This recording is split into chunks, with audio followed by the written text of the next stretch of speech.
Oiê! Vamos falar hoje de alienação parental. Ela acontece na maior parte das vezes em casos de divórcio e de separação. Ela ocorre quando um dos genitores, eles usam a criança para poder atacar o outro. Isso acontece por causa da frustração que a pessoa tem em não querer aceitar o divórcio. Ela não aceita que ela está sendo divorciada, que está se separando, ela acha que foi abandonada. A maior parte das pessoas que fazem isso são as mulheres, mas claro que podem ser também os pais, tias, avós. É preciso olhar para esse genitor também que está em sofrimento. Só que ele não está sabendo lidar com o seu sofrimento, com a sua frustração e acaba usando a criança para poder se vingar do outro. Acaba olhando muito para ele mesmo e esquece que o foco é que a criança tenha um desenvolvimento saudável. Só que como que ela vai ter um desenvolvimento saudável, sendo que ela está vendo, escutando o tempo todo acusações, ameaças contra esse genitor que saiu de casa? Que muitas vezes eles tinham um relacionamento bom. A criança e esse pai, por exemplo, que tenha saído. E essa mãe, ela começa a fazer distorções. O que a criança faz? Ela acata o que a mãe está falando, passa a ter raiva desse pai, que antes ela tinha amor, ela tinha respeito, e cria fantasias e acaba se distanciando dessa pessoa com quem ela tinha uma boa relação. Sabemos que divórcio, que separações não são fáceis, tanto é que a dor ela é comparada à mesma dor do luto.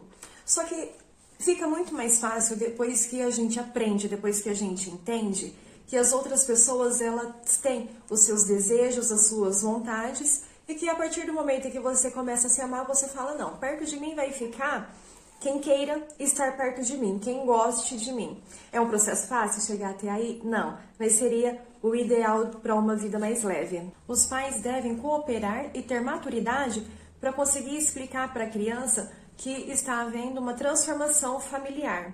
Ninguém vai deixar de ser pai, ninguém vai deixar de ser mãe, o vínculo parental vai continuar existindo. Só que se um dos dois não aceita a separação, tudo fica muito mais complexo. Entra uma parte um tanto quanto egoísta do alienador, porque ele está tão fissurado em ter que acabar com a vida de quem abandonou ele, que ele usa a criança para esse ataque dentro do custe o que custar. Tanto é que ele não consegue olhar para as feridas que ele está causando na criança e para as feridas que essa criança vai levar para o resto da vida, porque mais tarde essa criança ela pode ter alguns desvios de comportamento, ela pode se envolver com álcool, com drogas, porque ela vai procurar uma forma de sanar essa ferida que foi esse alienador que causou. Para o alienador, é inconcebível que a criança tenha contato com o outro genitor. Como ele está tendo dificuldades emocionais, ele acaba usando essa criança como veículo de ódio e acaba instalando mentiras, fantasias na cabeça da criança também.